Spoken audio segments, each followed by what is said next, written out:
Hello दोस्तों, आज के इस वीडियो में दोस्तों हम पढ़ेंगे बीपीएससी में प्रीवियस ईयर में पूछे गए प्राचीन भारत के इतिहास के कुछ महत्वपूर्ण प्रश्नों को डिस्कस करेंगे। तो दोस्तों वीडियो को बिना स्किप किए अंत तक जरूर देखिएगा। चलिए शुरुआत करते हैं यहाँ पे पहले प्रश्न से। पहला प्रश्न ये है दोस्तों, भारत में पशुपालन एवं कृषि के प्राचीनतम साक्ष्य कहाँ से प्राप्त हुए हैं? तो दोस्तों भारत में पशुपालन एवं कृषि के प्राचीनतम साक्ष्य जो है वो दोस्तों मेहरगढ़ से प्राप्त हुए हैं।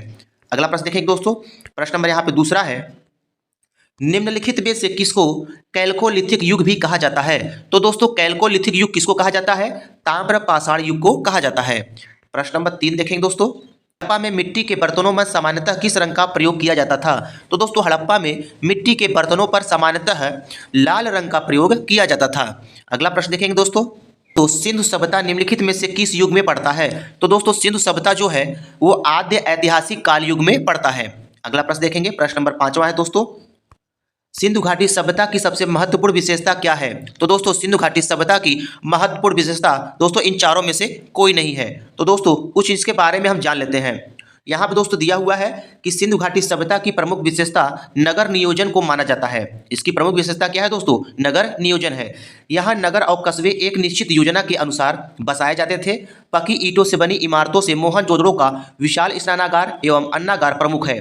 इनकी सतह पक्की ईंटों की है जिसमें जिप्सम द्वारा जोड़ा गया है। पक्की ईंटों से निर्मित इमारतें, सुनियोजित वास्तुकला, उन्नत व्यापार एवं वाणिज्य इस सभ्यता की प्रमुख विशेषताएं थी। अगला प्रश्न है दोस्तों, किस शहर को मिनी हड़प्पा के नाम से जाना जाता है? तो दोस्तों मिनी हड़प्पा के नाम से किसको जाना जाता है? लोथल को जाना जाता है। अगला प्रश्न देखेंगे, प्रश्न नंबर 7वां है दोस्तों, निम्नलिखित में से कौन सा एक हड़प्पा का बंदरगाह है? तो दोस्तों हड़प्पा का बंदरगाह कौन सा है? लोथल है। लोथल इसका सही उत्तर हो जाएगा। अगला प्रश्न देखेंगे, प्रश्न नंबर 8वां है, निम्नलिखित में से कौन सा हड़प्पा कालीन स्थल गुजरात में है? तो दोस्तों गुजरात में कौन सा हड़प्पा कालीन स्थल स्थित है? लोथल।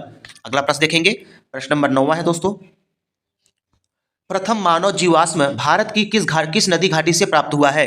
तो दोस्तों प्रथम मानव जीवाश्म भारत की नर्मदा घाटी नदी से प्राप्त हुआ है। अगला प्रश्न देखेंगे दोस्तों,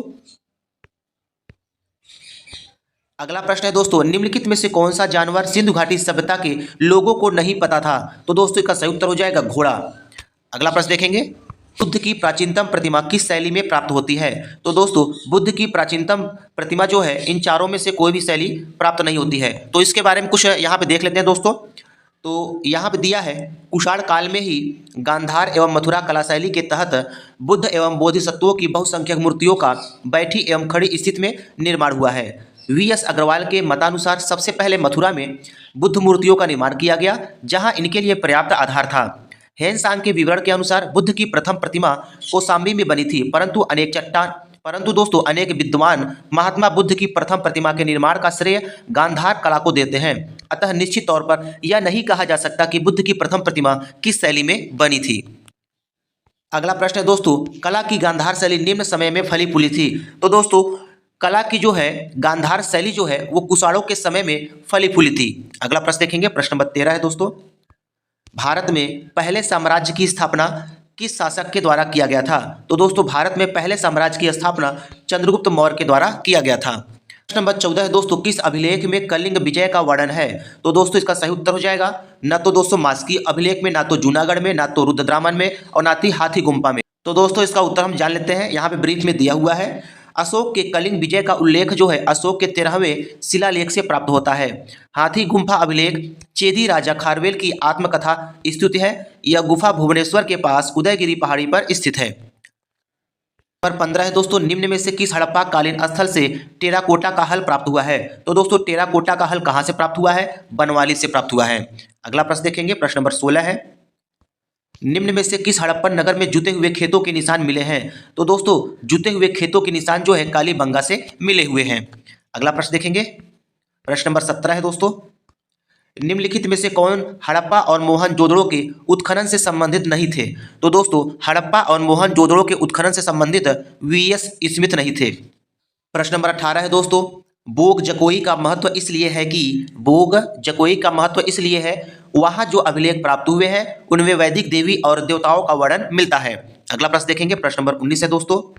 19 में दोस्तों यहाँ पे दो सूची दिया है, इनको मिलाना है। तो यहाँ पे एक तरफ कहता है नवपाषाणकालीन स्थल दिया है और दूसरी तरफ दिया है नवपाषाणकालीन स्थलों के स्थान दिया है। तनूर स्थल जो है वो कहाँ स्थित है दोस्तों? तेलंगाना में स्थित है। अगला है चिरांद, चिरांद स्थल दोस्तों कहाँ स्थित है? बिहार में स्थित है। अगला है गुफकराल, गुफकराल जो है दोस्तों वो कहाँ स्थित है? कश्मीर में स्थित है। और दोस्तों पय्यमपल्ली, पय्यमपल्ली जो है ये कहाँ स्थित है दोस्तों? तमिलनाडु में स्थित है। अगला प्रश्न है दोस्तों, इधर दिया है महाजनपद और इधर दिया है उनकी राजधानियां। तो दोस्तों मल्ल महाजनपद की राजधानी क्या है? कुशीनारा है। अंग की राजधानी क्या है दोस्तों? चंपा है। गांधार की राजधानी क्या है? तक्षशिला है। वत्स की राजधानी क्या है दोस्तों? कौशाम्बी है। अगला प्रश्न देखेंगे दोस्तों, प्रश्न नंबर यहाँ पे 21 है, प्रसिद्ध 10 राजाओं का युद्ध किस नदी के तट पर लड़ा गया था? तो दोस्तों प्रसिद्ध 10 राजाओं का युद्ध जो है वो परुसड़ी नदी के तट पर लड़ा गया था। अगला प्रश्न देखेंगे, प्रश्न नंबर 22 है, प्रारंभिक वैदिक काल के दौरान कौन सा शहर प्राचीन मगध साम्राज्य की राजधानी के रूप में कार्य करता था? तो दोस्तों इसका सही उत्तर हो जाएगा राजगृह। अगला प्रश्न है दोस्तों, भारतीय उपमहाद्वीप में लोहे का प्रयोग कब शुरू हुआ था? तो दोस्तों भारतीय उपमहाद्वीप में लोहे का जो प्रयोग है दोस्तों वो कोई प्राचीनतम तिथि जो है इसकी निश्चित नहीं है, तो इसका सही उत्तर हो जाएगा उपयुक्त में से कोई नहीं। अगला प्रश्न देखेंगे दोस्तों, प्रश्न नंबर 24 है, प्राचीन काल में गंगा के दक्षिण क्षेत्र को क्या कहा जाता था? तो दोस्तों प्राचीन काल में गंगा के दक्षिण क्षेत्र को क्या कहा जाता था? इसमें से दोस्तों कोई भी उत्तर मैच नहीं कर रहा है, तो इसकी हम जो है ब्रीफ जानकारी देख लेते हैं। तो यहाँ दोस्तों प्राचीन काल में गंगा के दक्षिण क्षेत्र मगध के नाम से जाना जाता था। तक्षशिला सिंधु और झेलम नदी के बीच स्थित था। चोल गोदावरी नदी के दक्षिण में स्थित था। अनर्त महाभारत में वर्णित प्राचीन भारत में वैदिक कालीन एक साम्राज्य था। अगला प्रश्न है दोस्तों, दूसरी शताब्दी के आसपास रचित संस्कृत के शिलालेख के अनुसार सुदर्शन झील एक कृत्रिम जलाशय की मरम्मत किसने किया था? तो दोस्तों इसका सही उत्तर हो जाएगा रुद्रदामन ने किया था। प्रश्न नंबर 26 है दोस्तों, झांसी के पास देवगढ़ का मंदिर और इलाहाबाद के पास गढ़वा मंदिर में बनी मूर्तियां किस काल के महत्वपूर्ण अवशेष हैं? तो दोस्तों इसका सही उत्तर हो जाएगा गुप्त काल के।